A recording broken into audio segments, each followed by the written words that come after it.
하나님 아버지 감사합니다. 우리를 지키시고 인도하여 주셔서 정말 이 밤길 같은 세상, 어두운 세상 지켜보아 주셨다가 오늘도 주 앞에 나와서 기쁨 가운데 예배드릴 수 있게 하시니 감사합니다. 하나님 날마다 우리를 지키시옵고 보호하여 주시는 그 은혜 주님 정말 감사드립니다. 하나님 아버지 주께 주시는 그 귀한 은혜 또한 감사드립니다. 주께서 주시는 은혜, 보호하심 늘 언제나 느끼며 살고 있지만 하나님 아버지 우리들 삶 속에서 정말 그것을 주님께 감사하며 완전히 감사하며 내가 주 뜻대로 살기를 다짐하며 그 뜻대로 살려고 했었는지 생각해 볼 때에 많은 부분들에서 우리는 부끄러운 것들을 고백합니다. 하나님 아버지요, 주께서 원하시는 귀한 삶들대로 살았어야 되는데 하나님 아버지 살아야 되겠다고 생각은 했었는데 내 몸들이 내 마음들이 그대로 살지 못했던 것들을 주님 고백합니다. 내 마음속에 주께 주시는 기쁨이 차고 넘쳐야 됐었는데 그것보다는 하나님 아버지 내 마음속에 시기하는 마음, 헐뜯는 마음, 이와 같은 마음이 나를 지배했던 것들을 주님 용서하여 주시옵소서. 내 마음속에 있었던 욕심들, 내 마음속에 있었던 허영들, 분냄들 주여 용서하여 주시옵소서. 하나님 이 모든 것들 주님 앞에 내려놓고 온전히 주께서 은혜를 주시는 그 귀한 은혜로 내 속이 가득 채워질 수 있길 간절히 소망합니다.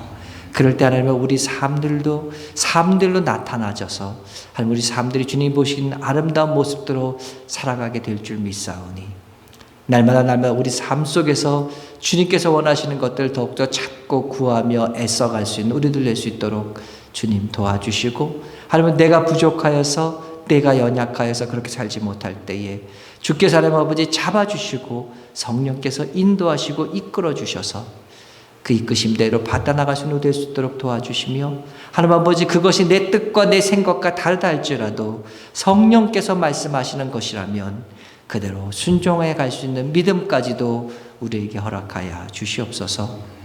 하나님 아버지 사랑하는 성도들 이 세상 살아나가면서 구해야 하는 많은 것들이 있습니다.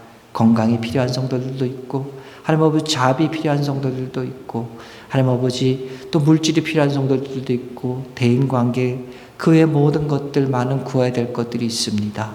아버지여 주께서 우리들의 구하는 것들을 이미 알고 계시는 줄 믿사오니 주의 성령께서 우리들에게 깨달아 알게 하시오며 하나님 아버지 주께서 원하시는 것이 무엇인가 분명히 우리에게 보여주심으로 말미암아 하나님의 그 길대로 순종하며 나갈 수 있는 그래서 매일매일 삶 속에서 주께서 채워주심으로 인하여 그것을 위해서 감사하는 영혼들이 아니라 주님 따라가면서 그런 가운데 주님으로 인하여 감사하며 기뻐할 수 있는 우리들 삶들 될 수 있도록 도와주시고 하나님 그런 삶들 위해 주께서 부으시고 채워주시고 필요한 대로 건강함으로 물질로 대인관계의 원활함으로 자녀들의 축복으로 이 모든 것으로 형통케 하시는 귀한 은혜가 덧붙여질 수 있는 놀라운 은혜가 우리 속에 있어져 갈 수 있도록 주여 도우시고 함께하여 주시옵소서. 우리의 마음속에 우리를 지배하려는 악한 마귀 사단의 권세와 세력들은 나사렛 예수의 이름으로 물리치고 끊어버리고 오직 예수 그리스도에게 주시는 그 힘만 가지고 살아갈 수 있는 우리 모두 되어져 갈 수 있도록 주여 도우시고 함께하여 주시옵소서. 이 시간 기도하는 가운데 그것을 결단하게 도와주시옵소서. 다짐하게 도와주시옵소서. 그리고 결단과 다짐으로 끝나는 것이 아니라 일주일 동안 삶 속에서 그것을 이뤄갈 수 있는 능력 있는 그리스도인 될 수 있도록 주님 도우시고 함께하여 주시옵소서. 주님 앞에 나올 때 그냥 나오지 않고 주 앞에 또 귀한 예물 가지고 나왔습니다. 세상 가운데 주님께서 허락해 주신 귀한 것으로 애쓰고 노력한 가운데 주신 것들 가운데 주의 것을 알고 구별하여 드립니다. 하나님 아버지 11조로 구별해 드린 성도들 주님 기억하여 주시고 하나님 아버지 주의 것으로 분명히 알고 구별해 드리는 그 마음들을 축복하여 주시오며 하며 거기에 더욱더 덧붙여주시고 더하여 주셔서 성경 말라게 약속하신 그 놀라운 것들이 이루어지는 역사들이 이루어지게 도와주시옵소서. 감사합니다. 감사하는 성도들 가정에 더욱더 감사가 불을 들이나게 도와주셔서 감사 충만한 매일매일 삶들이 될 수 있도록 주님 도와주시옵소서. 주정헌금으로 주 앞에 정해진 헌금을 드리는 사랑하는 성도들이 있습니다. 주 하나님 아버지, 주님 것으로 구별하여 드리는, 주께서 주신 것으로 알고 드리는 것이오니 주께서 기쁘게 받아주시옵고, 늘 언제나 우리들이 주님이 우리의 주인이 되어주시고 물질 우리의 주인이 되지 않는, 언제나 주님이 나의 주님임을 고백하며 살아갈 수 있는 믿음 있는 성도가 될 수 있도록, 고백하는 시간들 될 수 있도록, 주님 고백하는 예물이 될 수 있도록 주여 축복하여 주시옵소서. 주 앞에 말씀을, 주님이 주시는 말씀을 대합니다. 무엇보다도 말씀을 대할 때 우리 마음이 겸손할 수 있도록 도와주시옵소서. 오늘 나에게 주시는, 지금 나에게 주시는 하나님의 말씀으로 듣고 아멘으로 기쁨으로 받아들일 수 있도록 도와주시옵소서.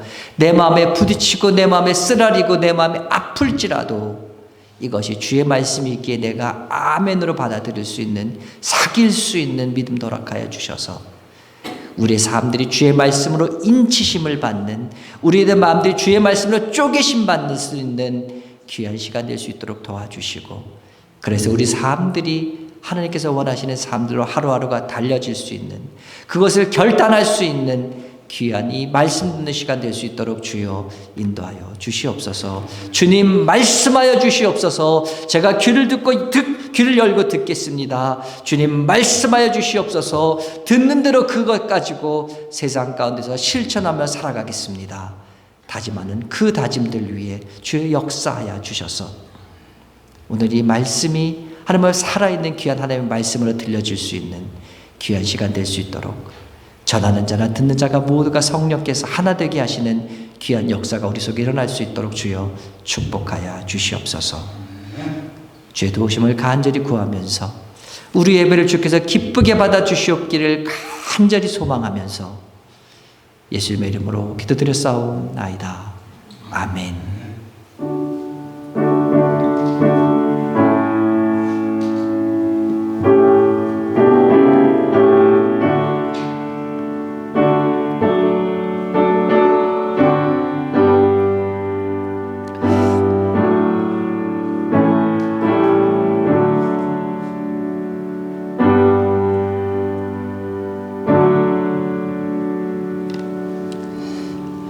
할렐루야. 지난 한 주간 평안하셨습니까?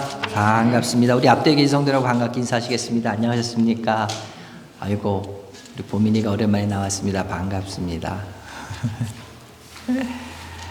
예, 우리 여러 가지 이유로 예배 못 드리시는 분들 계십니다. 우리 한국 방문하신 양재인 권선 집사님, 신문정 집사님 또 계시고요. 그 외에 또 여러 가지로 이유로 못 나오시는 분들이 있는데, 우리 함께 전화하고 격려하고 그리고 서로 서로 대화하셔서 함께 예배할 수 있기를 간절히 소망합니다. 52주 성경 암송 챌린지가 있습니다. 이번 주는요, 로마서 8장 26절에 있는 말씀입니다. 우리 한번 다 같이 한 음성으로 한번 읽어볼까요? 시작. 이와 같이 성령도 우리 연약함을 도우시나니 우리가 마땅히 기도할 바를 알지 못하나 오직 성령이 말할 수 없는 탄식으로 우리를 위하여 친히 간구하시니라. 로마서 8장 26절에 있는 말씀입니다. 말씀 잡고 기도하시면 여러분 되시기 바랍니다. 그리고 이제 오늘 광고에 안 나와 있는 몇 가지 추가 광고를 더 드리겠습니다. 하나는요, 지금까지 우리가 원래는 예배 시간에 기도 순서가 있었는데요, 코비드 때문에 우리가 그 기도를 제가 계속 해왔습니다.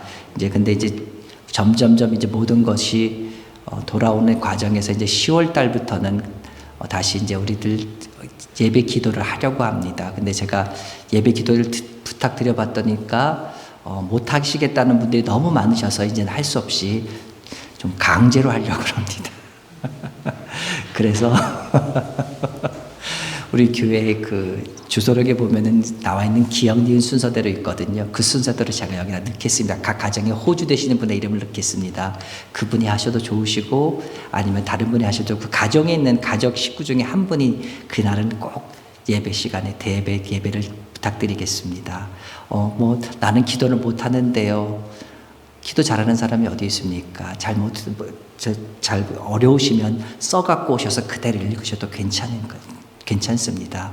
중요한 거는 일주일 동안 이번 주에 내가 기도하는 마음으로 기도를 준비해가는 그 과정, 하나님께서 기쁘게 받으시고 하나님께서 그 기도를 벌써 들으시고 응답하실 줄 믿습니다. 그러니까 여러분 준비하셔서 제가 하겠습니다. 혹시나 정말 목사님 제가 도저히 못하겠습니다 하시는 분들은 토요일까지 기도해 보시고 토요일 저녁 때 저한테 전화를 주십시오. 그러면 아니면 혹시나 출타해서 못 하시는 분들은 제가 한 달치를 미리 넣어드릴 테니까 앞뒤로 바꾸셔서 가능한 한 그대로 지켜주시기를 간곡하게 부탁드립니다.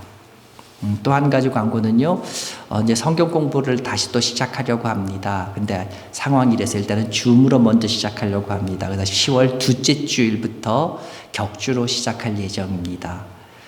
그래서 여러분들 가운데, 어르신들 가운데 줌이 낯설은 분이 계실 거예요. 내가 어떻게 쓸지 모르시는 분들, 그런 분들을 위해서 여러분들이 사용하길 원하시는 셀폰이라든지 아니면은 아이패드라든지 아니면 타블렛이라든지 내가 그것을 가지고 참여하겠다고 하시는 그 모바일 기계들을 가지고 오십시오. 그러면은 그 주간에 저는 이쪽에서 하고 여러분들은 저쪽에 식당에서 그 줌으로 다 연결을 해서 할 수 있도록 해드린 다음에 그 다음에 하도록 하겠습니다. 그래서 줌을 통해서 지난번에 하다가 말았던 십자가의 복음을 계속 이어가려고 합니다. 아울러서 십자가 복음을 계속 하다 보니까 그것이 일방적인 저만의 그런 성경 공부가 되더라고요. 그래서 여러분들이 좀 나눌 수 있는 성경 공부를 했으면 좋겠다 싶어서 다른 성경 공부를 또 하나 하려 합니다.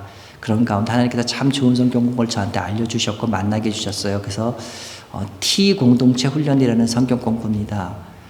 제가 이것은 지금 에드몬튼에서는 안디옥 교회만 지금 실행하고 있고 또 다른 교회에서 하고 있는데 모든 분들이 나누는 성경 공부로 굉장히 이것보다 더 좋은 건 없었다라는 좋은 평가를 제가 들었습니다. 근데 제가 이걸 하기 위해서는 교육을 받아야 됩니다. 토론토에서 10월 둘째 주에 세미나가 있습니다. 그래가지고 제가 감사하게도 이번엔 코비드 때문에 줌으로 한대요. 그래서 제가 이틀간은 일하는데 월차를 내고 참석해서 하려고 합니다. 그래서 해보고 일단 하면서 십자가의 복음을 해가면서 어느 순간 되면 그것을 넣어서 여러분들 나눌 수 있는 성경 공부를 또 해보려고 합니다. 여러분 아시다시피 저는 되게 부족하고요. 체력도 약해요. 안 웃으시는 거 보니까 아시는가 봐요. 그러니까 저를 위해서 기도해 주십시오. 그리고 성경 공부하다 어느 날 갑자기 오늘은 휴강합니다. 그러면 남 목사가 굉장히 힘든 모양이다. 그렇게 생각하시면 되겠습니다. 그러니까 제가 최선을 다해서 그걸 나아가겠습니다. 그러나 너무너무 힘들면은 휴강할 수도 있는 것을 미리 말씀드리면서 어쨌든 10월부터 시작하겠습니다. 여러분 저를 위해서 그리고 또 많은 분들 그 성경 공부들을 위해서 또 있어질 우리 주일 예배 기도 순서들을 위해서 함께 계속 기도해 주시길 부탁드립니다. 오늘 광고가 좀 길었습니다. 하나님 말씀 보겠습니다. 하나님 말씀은요, 구약성경 사무엘하 12장 13절에서 25절에 있는 말씀입니다.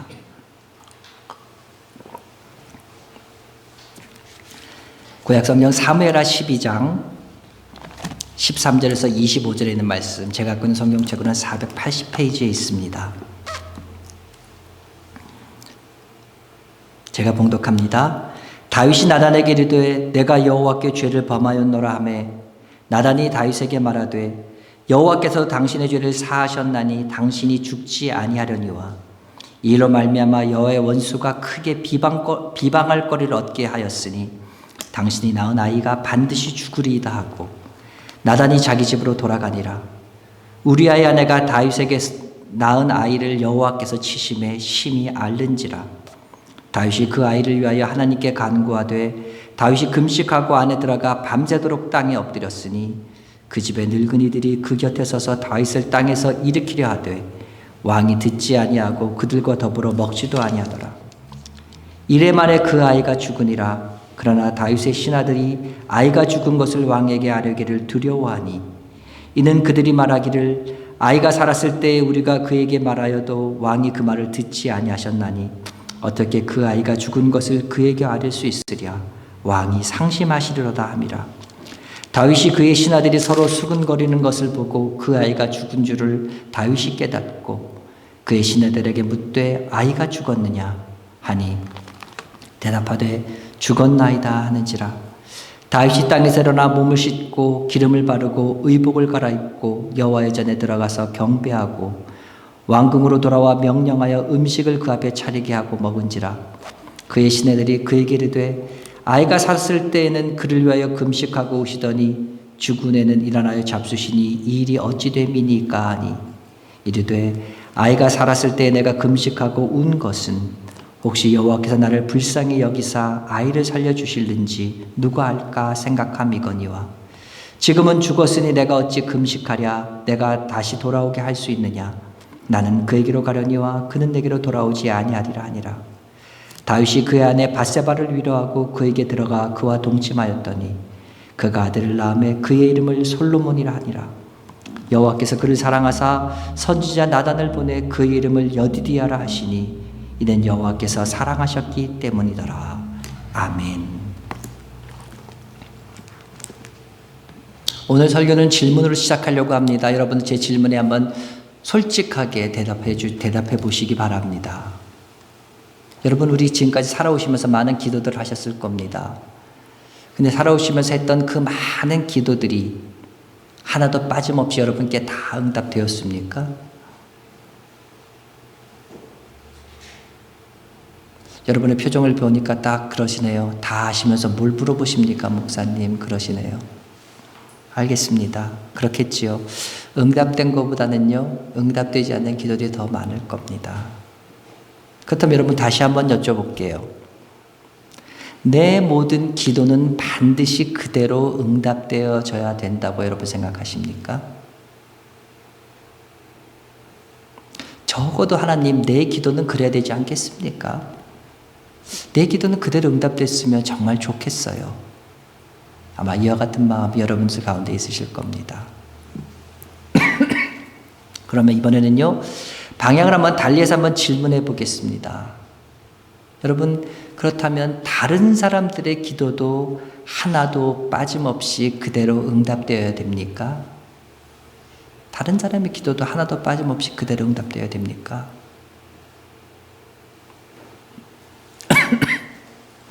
대답하시기 어렵지요. 굉장히 곤란한 표정들을 짓고 계십니다. 그럼 제가 한번 예를 하나 들어보지요.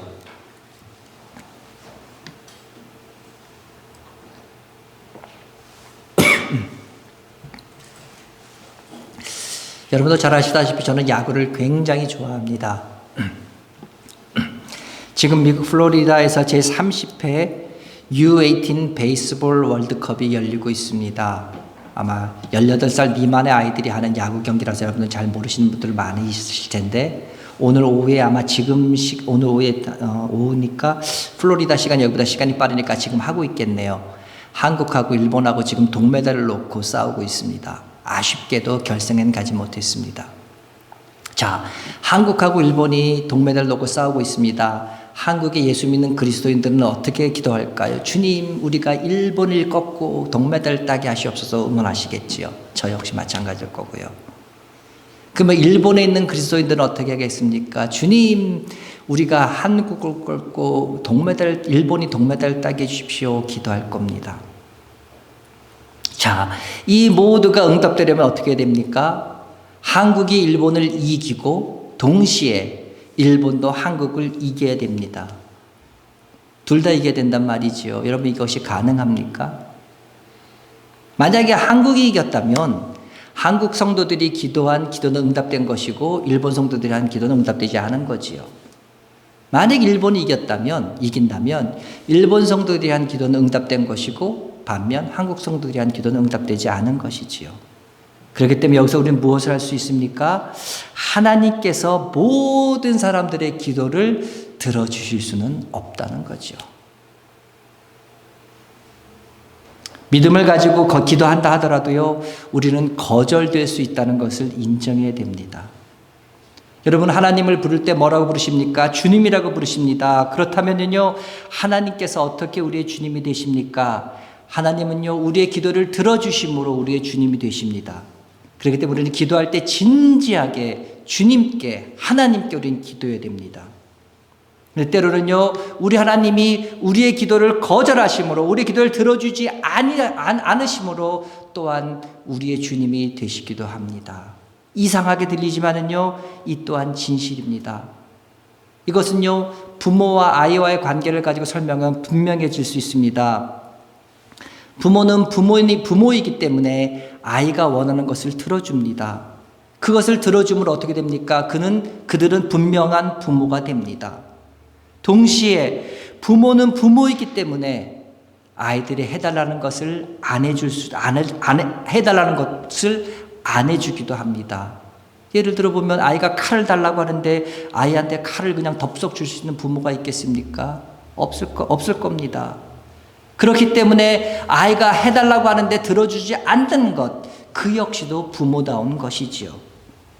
그렇기 때문에 우리는요, 항상 우리 하나님께 기도할 때 하나님께 들어주시면 들어주시는 것을 감사해야 되고요. 동시에 하나님께서 거절하실 때에도, 들어주시지 않을 때에도 겸손히 그리고 깨끗하게 그것을 받아들일 줄 알아야 합니다. 오늘 성경 본문에 보면은요, 한 사람이 나옵니다. 그 사람은요, 굉장히 간절하게 기도를 드린 사람입니다. 근데 하나님께서 그 기도를 거절하셨어요. 그 사람 바로 다윗 왕이었습니다. 다윗 왕은요, 그의 부하 충신이었던 우리아의 아내와 불륜 관계를 갖습니다. 그래서 그 사이에 한 아이가 태어납니다. 근데 그 아이가 태어나자마자 하나님께서 그 아이를 치셨습니다. 그래서 그 아이가 굉장히 앓게 됩니다. 죽어갑니다. 그때부터 그 다윗은요, 먹지도 않고 마시지도 않고 침대도 마다 않고 맨 땅에 엎드려가면서 밤을 지새워서 하나님께 이 아이를 살려달라고 울며 간구하고 기도합니다. 하나님께서는 이미 나단 선지자를 다윗에게 보내셨습니다. 그래서 얘기하십니다. 이 아이의 생명을 거둬갈 거라고 분명하게 다윗 왕에게 말씀하셨습니다. 근데 다윗은요, 하나님의 그 뜻을 거둬달라고 애원하면서 먹지도 마시지도 자지도 않으면서 계속 기도하고 있습니다. 다윗의 기도에도 불구하고 그 아이는 이래 만에 숨을 거둡니다. 신하들은요, 7일 동안 살려달라고 기도하는 그 다윗의 절박함, 간절한 모습을 봤습니다. 그렇기 때문에 차마 다윗 왕에게 가서 그 아이가 죽었습니다 하는 소식을 전하지 못합니다. 아기가 왕자가 살아있을 때도 그들은 다윗 왕이 자신들의 말을 듣지 않았는데, 만약에 지금 죽었다는 그 소식을 전한다면 다윗 왕이 상심해서 혹시나 더 쓰러져 버리기라도 한다면 이보다 더 큰 일은 없기 때문에 그들은 다윗 왕에게 이 소식을 전하는 것을 주저합니다. 근데 신하들끼리 모여서 웅성웅성 거리는 모습을 본 다윗은요, 눈치를 챕니다. 직감을 했습니다. 그래서 먼저 물어봅니다. 아이가 죽었느냐? 신하들이 대답합니다. 아뢰옵게 왕성하오나 돌아가셨습니다. 근데 이 말을 들은 다윗의 반응이 굉장히 의외입니다. 신하들은요, 그 걱정하고 안타까워하고 애절해하면서 기도했던 그 다윗의 모습을 생각하면서 상심해서 쓰러지는 건 아니야? 걱정했는데 이 아이가 죽었다는 그 소식을 들었던 다윗은요, 그때부터 누웠던 땅바닥을 정리하고 일어납니다. 그리고 일어나서 깨끗하게 목욕을 하고요, 온몸에 기름을 바르고 새 옷을 입습니다. 그리고 제일 먼저 성전에 들어가서 하나님 앞에 예배하고 경배합니다. 그리고 궁으로도 다시 돌아와서 아무 일도 없었다는 듯이 음식을 청해서 일주일 만에 식사를 하기 시작합니다. 소식을 들은 후에 다윗의 모습은 마치 그 아이가 병에서 일어난 것 같은, 살아난 것 같습니다. 그의 기도를 하나님께서 받아주시고 들어주신 것 같아요. 근데 성경에 보면은 그 아이는 죽었다고, 다윗의 기도는 거절됐다고 분명히 말합니다.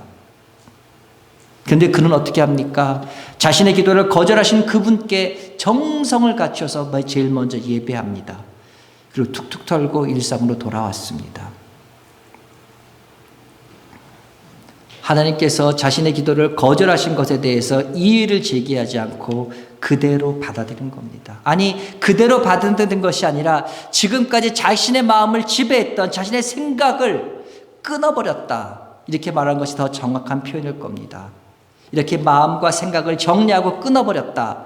이것을 우리가 아는 말로 뭐라고 말합니까? 이것을 단념이라고 말합니다. 근데 이 말과 비슷해서 우리를 혼동시키는 말이 하나 있습니다. 그것은 바로 체념이란 말입니다. 단념과 체념은 분명히 다릅니다. 체념과 같은 말은 포기란 말이에요. 중간에 그만뒀다는 거예요. 희망을 버리고 중간에 그만둬서 수동적인 태도인 동시에 중간에 와르르 무너져가지고 어찌할 바를 모르는 것. 이것이 바로 체념의 모습입니다. 만약에 다윗이요, 아직 아이가 숨을 쉬고 있는 가운데, 그러고 있는 가운데서도 그가 그냥 갑자기 포기해버리고 기도를 그만뒀다면 이것은 포기며 체념입니다. 근데 다윗은 어떻게 합니까? 아이가 죽은 것을 알게 된 다음 금식 기도를 그만둡니다. 이를 중도에 포기한 것이 아니에요. 일이 마무리되어진 다음에 그건 그만둔 거예요. 이것이 바로 단념이며 체념과의 차이입니다. 단념은요, 어떤 결론을 내리고 그 결론 때문에 지금까지 가졌던 것을 생각을 중단하고 바꾸는 것. 또한 동시에 그건 매우 능동적인 그와 같은 태도입니다. 제가 이렇게 단념이니 체념이니 이런 말씀을 자꾸 드리니까 한편으로 걱정이 됩니다. 우리가 기도할 때 단념하고 체념하라고 막 얘기하는 것 같아서요. 아니요. 절대로 단념하지 말고 체념해서는 안 됩니다. 쉬지 말고 끝까지 기도해야 됩니다. 중도에 결코 포기하지 않는 끈질긴 믿음 우리는 가져야 돼요. 성도는. 예수님께서도 이것을 굉장히 강조하셨고 많은 곳에서 그와 같은 예를 들어서 말씀하셨고 많은 곳에서 그와 같은 믿음들을 보셨을 때 칭찬하셨고 그들의 소원을 들어주셨습니다. 불의한 재판관의 비유를 들어볼 때 예수님 뭐라고 말씀하셨습니까? 불의한 자라도 끝까지 했을 때 그의 과거의 말을 들어주는 것처럼 하늘에 계신 하나님께서 그 불의한 재판관도 그렇게 들어주는데 안 들어주시겠냐 말씀하십니다. 아픈 친구가 있는데 사람들이 많아서 앞으로 가져가지 못하니까 옥상에 올라서 지붕을 드러내고 달아내린 친구들이 있습니다. 그 친구들을 보시면서 그들의 끈질긴 믿음을 칭찬하셔서 친구들의 믿음을 보고 그 사람 병자를 고쳐주셨다고 성경은 말합니다.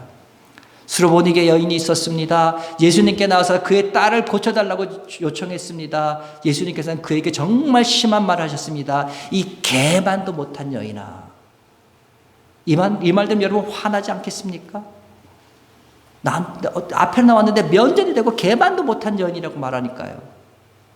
그럼에도 불구하고 수로보니게 여인은 어떻게 합니까? 개일지라도 주인상에서 떨어지는 음식은 주워 먹지 않습니까? 대단하지 않습니까?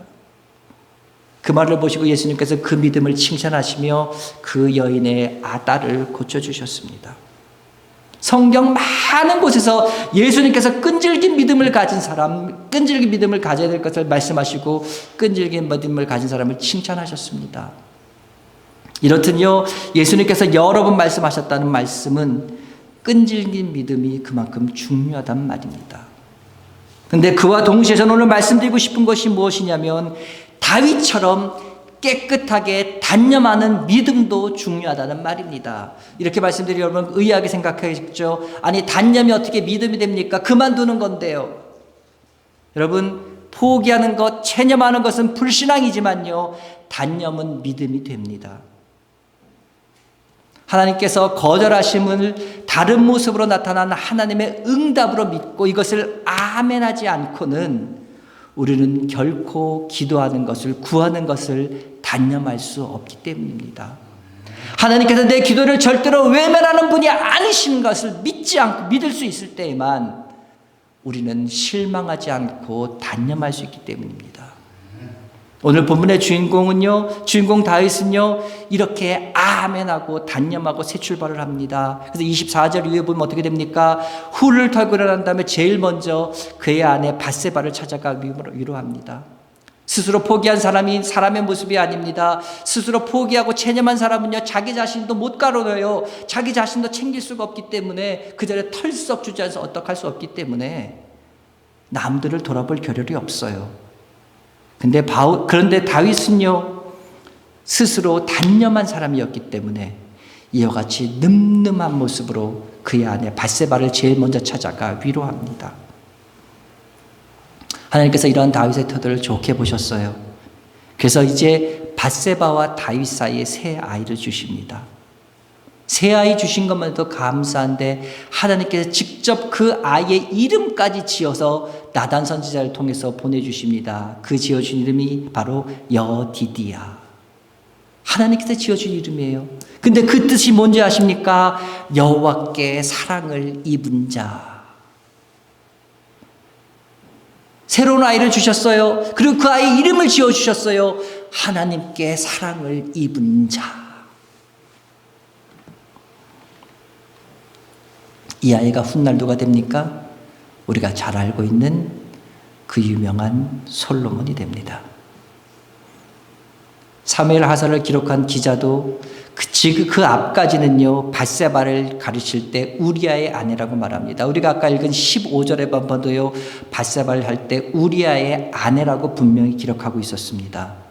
근데 이 24절부터는 분명하게 다윗의 아내라고 기록하므로 하나님께서 밧세바를 다윗의 아내로 인정하셨음과 솔로몬이 하나님께서 인정하시는 부부 사이에서 태어난 축복받는 사랑한 아이임을 분명하게 해줍니다.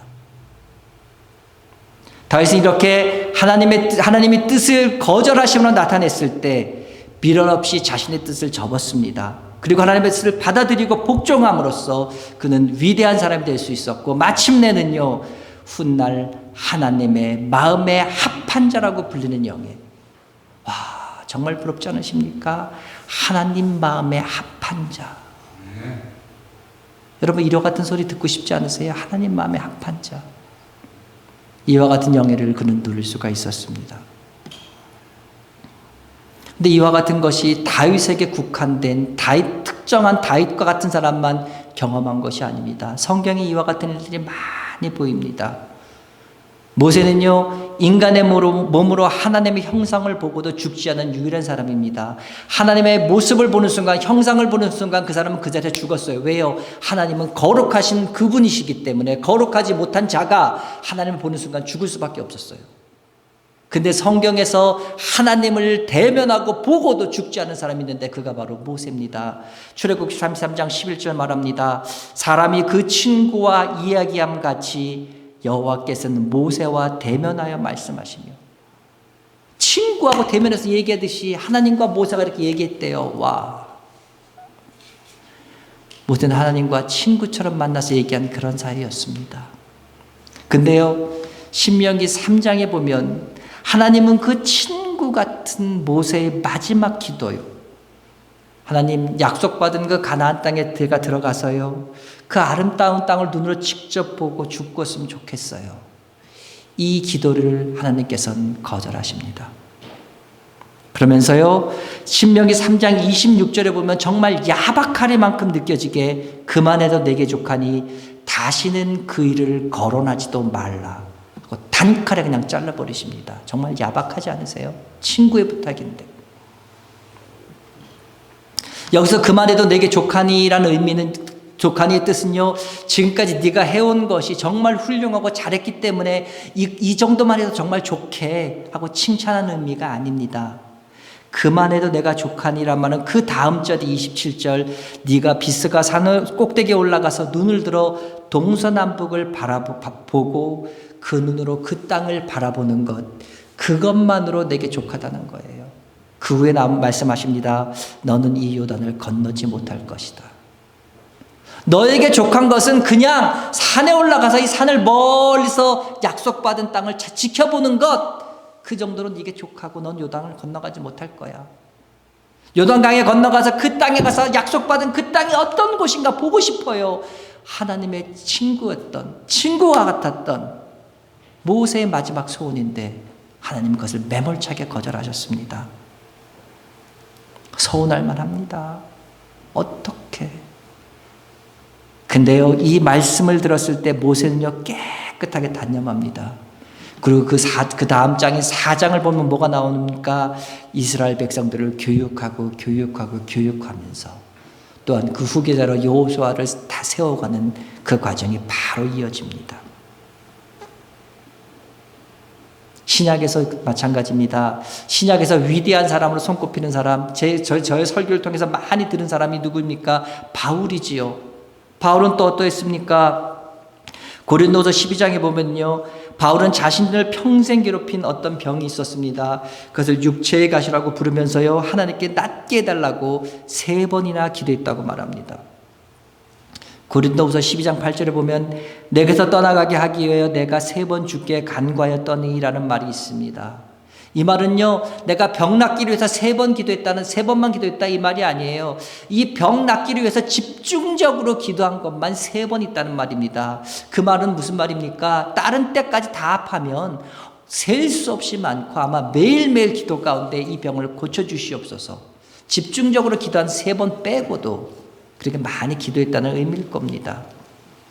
이 병에 따라서 학자들에 따라서 어떤 분은요, 간질이었다, 안질이었다, 또는 극심한 편두통이었다, 또 심지어 어떤 분은 나병이었다, 이렇게까지 말씀하고 있는데요.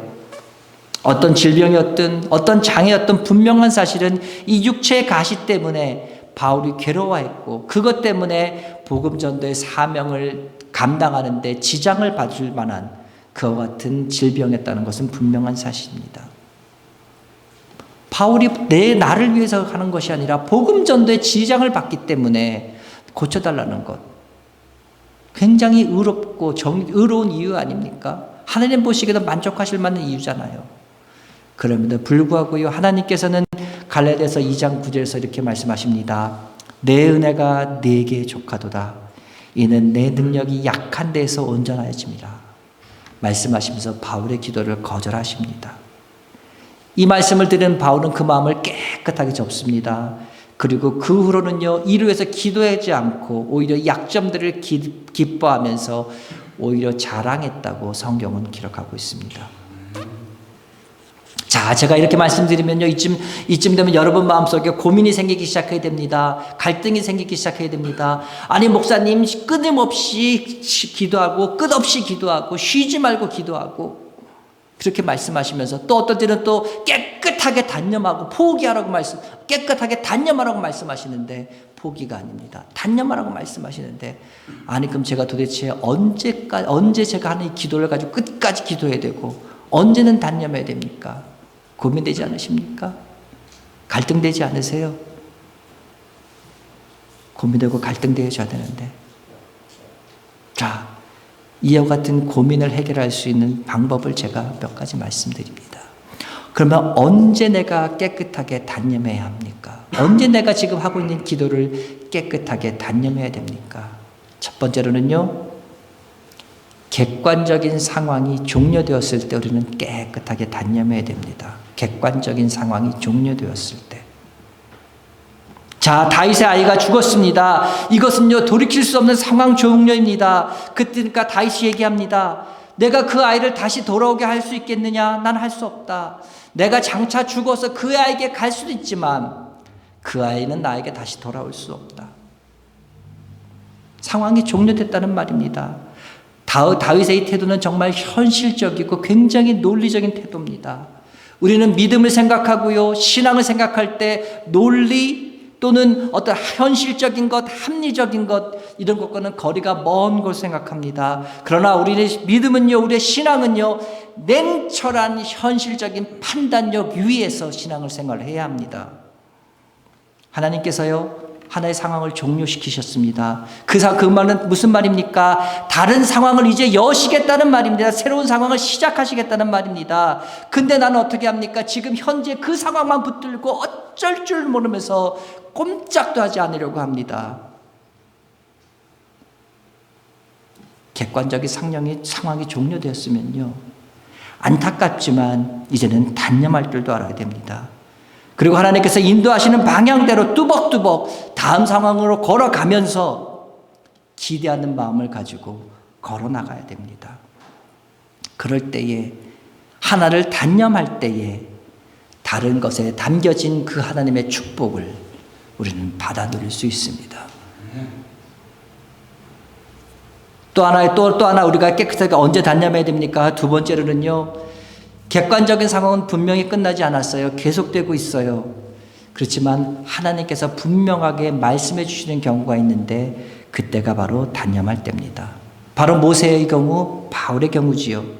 그들은요 더 매달리고 더 기도할 수 있어요. 하나님, 나 가나안 땅에 정말 들어가고 싶어요. 더 들어가고 싶어요. 하나님, 나에게는 이 가시를, 사단의 가시를 뽑아주세요. 더 기도할 수 있었어요.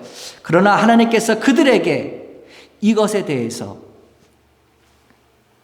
분명히 말씀해 주셨을 때에 그들은 이것을 깨끗하게 단념했습니다. 더 매달리고 더 기도할 수 있었지만 그들은 그러지 않았습니다. 누구보다 여러분들 겟세마네 동산에서 예수님을 한번 생각해 보십시오. 예수님께서 기도하십니다. 주님, 이 잔을 내게서 옮기게 해달라고. 이 잔을 나에게 옮겨달라고 계속 기도하셨습니다. 얼마나 간절히 기도하셨는지 땀방울이 핏방울이 되도록 의사 선생님들이 얘기하더라고요. 간절하게 정말 기도하다 보면은요 모세혈관이 터져서 땀방울을 통해서 피가 섞여서 나올 수 있다고요. 그 정도로 예수님께서 간절하게 처절할 정도로 기도하셨습니다. 근데 세 번째 기도를 마치셨을 때 예수님 어떻게 하십니까? 내 뜻대로 마옵시고 아버지의 뜻대로 하시옵소서 라면서 마음을 정리합니다. 그리고 나서요 자신을 체포하러 오는 사람들을 향해서 예수님 스스로 걸어 나가셨습니다. 자신의 십자가 죽음을 통해서 인생들을 영원한 죽음으로 구원할 것이라든 하나님 아버지의 뜻을 확신했기 때문이었습니다. 우리들도 마찬가지입니다. 여러분, 어떤 제목을 가지고 간절하게 기도하다 보면은요 어떤 깨달음이 문득 올 때가 있습니다. 제 경우도요. 제가 참 제 경우를 말씀드린 것이 조심스럽습니다. 근데 제 경우를 말씀드린 건 어떤 바울이나 다윗이나 모세 이런 분들과 같이 어떤 같은 수준으로 제가 말씀을 드리는 것은 절대로 아닙니다.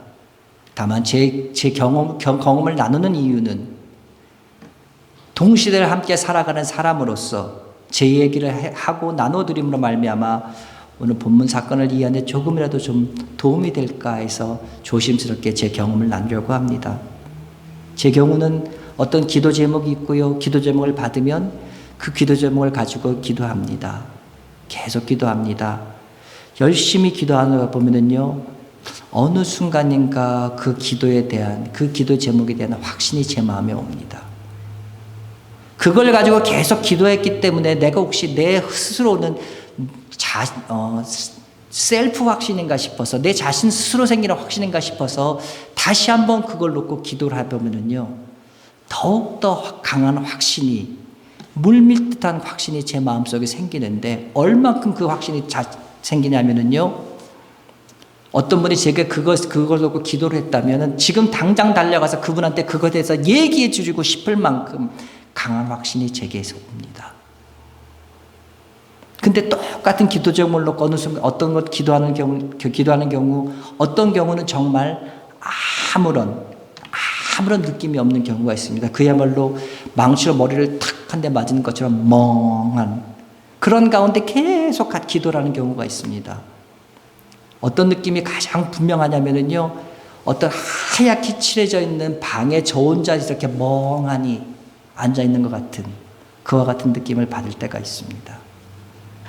그러면 또 사탄아 물러가라 이러면서 또 열심히 계속 기도해 가지요.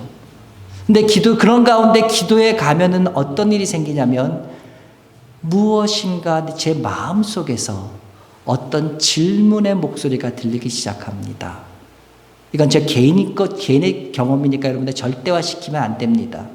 저의 개인의 경험입니다. 어떤 질문의 목소리가 들립니다. 근데 그 질문의 목소리는요, 굉장히 부드럽고 맑은 목소리입니다. 그리고 젊은 목소리고요, 남성인지 여성인지 중성 같은 굉장히 맑은 목소리입니다. 근데 그 목소리는 항상 저한테 반말을 합니다. 왠지 그 목소리가 그래요. 제가 막 기도하면 그래요. 그래? 그럼 너 그렇게 하면 어떻게 하려 그래? 이렇게 물어봐요. 그럼 제가 그래서 그러면 이렇게 하려고 그럽니다. 대답을 합니다. 그러면 그 목소리는 저한테 그래요. 어떨 때는요, 그렇구나. 동의할 때도 있고요. 어떨 때는요, 그런데 그렇지만 이렇게 해보면 좀 어떻겠니? 하면서 이렇게 어떻게 반론을 한다든지 제시를 하기도 하고요. 그런 가운데 또 계속 질문을 하고 제가 답하고 질문을 하고 답하고 그러다 보면 어느 순간인가요? 제가 원래 기도했던 방향과는 다른 기도의 방향이 생깁니다. 저는요 확신합니다. 그 목소리가 제 속에 살아계신 성령이심을 확신합니다. 우리 오늘 읽었습니다. 로마서 8장 26절이요. 이와 같이 성령도 우리의 연약함을 도우시나니 우리는 마땅히 기도할 바를 알지 못하나 오직 성령이 말할 수 없는 탄식함으로 우리를 위하여 친히 간구하시니라. 이어지는 말씀 무슨 말입니까? 27절요. 마음을 살피시니가 성령의 생각을 하시나니 이는 성령이 하나님의 뜻대로 성도를 위하여 간구하심이라. 우리를 위하여 성도를 위해서 간구해 주시는 거예요. 우리를 위해서 기도의 방향을 잡아주시는 거예요. 말할 수 없는 탄식으로. 그러면서 그 다음 절에 우리가 잘 아는 말씀이 있습니다. 우리가 알거니와 하나님을 사랑하는 자 곧 그 뜻대로 부르심을 입은 자들에게는 모든 것이 합력하여 선을 이루느니라. 그럼 여러분들 여기서 모든 것이라는 단어에 주목해 보십시오. 모든 것. 그의 뜻대로 부르심을 입은 자들에게는 좋은 것이 합력하여 아니요. 모든 것이에요. 모든 것에 뭐가 포함되어 있습니까? 좋은 것도 포함되어 있고요. 나쁜 것도 포함되어 있어요. 근데 중요한 건 뭡니까? 이것이 좋고 나쁜 것의 기준은 누구예요? 나예요. 나에게만 좋고 내가 나쁘고 내가 좋다고 느끼는 것일 뿐 하나님 보시기에는요. 그것은 나에게 꼭 필요한 다 좋은 것이에요. 그렇기 때문에 그 모든 것이 합력하여 뭐가 되게 하십니까? 선을 이루게 된다 말씀합니다. 여러분 기도하실 때요. 꼭 자꾸 기도하세요. 내가 되어져 가는 과정인데 어떻게 될지 모를 때 자꾸 계속 기도하세요. 분명히 성령께서 여러분 마음에 역사하십니다. 간절한 기도는요. 역사하십니다. 여러분들이 기도하실 때 이와 같은 경험이 분명히 있을 줄 믿습니다. 그런 가운데요 깨달음이 있어지면 어떻게 됩니까? 그것을 붙잡고 다시 한번 기도해 보십시오. 다시 한번 붙잡으면서 나아가 보십시오. 내가 기도의 방향이 바뀌었으면 그걸 잡고 다시 기도해 보십시오. 만약에 하나님의 방향이 성령께서 탄식함으로 간구하신 기도라면 그것이 분명히 내가 맞는지 아닌지 구별됩니다. 그것이 하나님의 뜻이라면요 점점 더 확실해지고요. 아까 말씀드렸던 그와 같은 확신이 오게 되고요. 무엇보다도요. 그것이 내 뜻과 심지어 내 뜻과 반대되는 것인데도 불구하고 그리하셔도 순종하겠습니다. 그렇게 된다 할지라도 내가 감사합니다 하는 마음이 우리 속에서 생기게 됩니다. 물론 문제는요. 기도 끝나고 자리에서 일어서면 이 마음속에 아쉬운 마음 하는 그런 마음이 또 생긴다는 거죠. 그럴 때 필요한 단어가 뭡니까? 필요한 것이 뭡니까? 잘라버리는 것. 결단이 바로 필요합니다.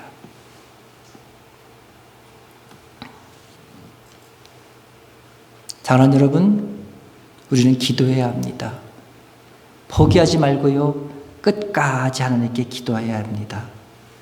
상황이 끝나지 않았는데도 우리가 미리 주저앉아 있는 것은 믿음 없는 겁니다. 마음에 어떤 분명한 깨달음이 없는데도 그냥 그래서 체념해 버리는 것 비겁한 도망감이요 비겁한 회피입니다. 하나님께서는 포기하지 않는 믿음의 기도에 대해서 귀를 여시고 분명히 응답하여 주십니다. 근데 그런 가운데요 일단 상황이 종료되었다면 그리고 하나님께서 여러분 마음에 이건 아니다면 다른 길을 분명히 제시해 줬다면 그것에 매달리던 내 마음도 이제는 종료해야 합니다. 의심한다든지 원망하든지 낙심하든지 엎어져 있으면 하나님의 다음 역사를 볼 수 있는 하나님께서 준비해 두신 새로운 복을 받을 수 있는 놀라운 기회가 늦어지고 놓치게 되는 것이요. 다윗은 이와 같은 지혜가 분명히 있었습니다. 그렇기 때문에 그는 하나님 마음에 합한 사람이라 불릴 사람이 될 수 있었습니다. 여러분도 하나님 마음에 쏙 드는, 하나님 마음에 합한 그와 같은 사람이 되고 싶으십니까? 그러기를 원하십니까? 그럼 여러분 잊지 않으셔야 될 것이 하나 있습니다. 그것은요, 하나님의 거절도 다른 차원의 응답이라는 것을 분명히 믿는 겁니다. 내 생각과 내 뜻과 다르다고 이것은 아니야 내치는 것이 아니라요. 왜 내 기도는 안 들어주시고 하나님 항상 내 기도에 거꾸로만 허락하시지? 내가 거꾸로 서 있기 때문이지요. 20세기 미국 전 사회 전체에 엄청난 영향을 미쳤던 신학자이면서 목회자였던 라인홀드 리버라는 사람이 있습니다. 이분이 쓴 기도문을 제가 읽으면서 오늘 설교를 마치려고 합니다. 이분이 쓴 평안을 위한 기도의 일부입니다. 하나님, 우리에게 변화될 수 없는 것에 대하여는 침착한 마음으로 받아들일 수 있는 평온을 주시옵소서. 하나님, 그리고 우리에게 변화되어야 할 것에 대해서는 변화시킬 용기를 주시옵소서. 그리고 무엇보다 그 차이를 구별할 수 있는 하늘의 지혜를 우리에게 허락하여 주소서. 기도하겠습니다. 하나님 아버지 감사합니다. 오늘 기도에 대해서, 그리고 하나님께서 그 기도를 중단시킬 때 우리 순종해야 된다는 것에 대해서 오늘도 말씀을 전했습니다. 하나님, 바라고 원하옵기는 모든 것이 하나님께서 원하시는 가운데, 성령께서 역사하시는 가운데 바르게 우리 성도들의 마음속에 전해지고 바르게 세워져 가기를 간절히 소원합니다. 그런 가운데 종이 부족하여 잘못 전한 것 있으면 주님 용서하여 주시고 성도들의 마음속에 제하여 주시고 하나님 주 앞에 끊임없이 기도해 나갈 수 있는 성도들 될 수 있도록 도와주시며, 그런 가운데 하나님 것이 내 고집대로 내 마음대로 하나님 마음을 이끌어가는 것이 아니라 하나님 마음에 내 마음을 맞춰가면서 그 사람 아버지 주께서 원치 않으신다면 내가 하는 기도도 중단할 수 있는 그와 같은 믿음들 가진 성도들로 세워주시옵기를 간절히 바랐고 소원합니다. 그래서 하나님과 동행하는 가운데, 하나님과 기도해 가는 가운데 매일매일의 삶이 주와 동행하는, 주님의 음성을 들을 수 있는, 주가 친밀한 교제가 있는 매일매일 삶들 될 수 있도록 주여 인도하여 주시옵소서. 주여 도우심을 간절히 바랍니다.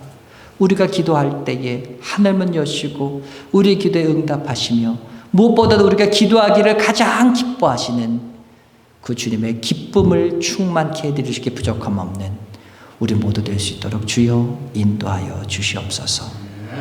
기도하면서 또 한 주간을 시작합니다. 이 한 주간이 복되게 하시옵고 주님과 함께하는 이 한 주간을 통하여 주님께는 영광 될 수 있게 도와주시오며 우리에게는 위로부터 주시는 살아계신 하나님의 놀라운 은혜가 마음껏 내려지는 충만한 풍성한 한 주간 될 수 있도록 주여 지켜보아여 주시옵소서. 예수님의 이름으로 기도드렸사옵나이다. 아멘. 다시 한번 기도합니다.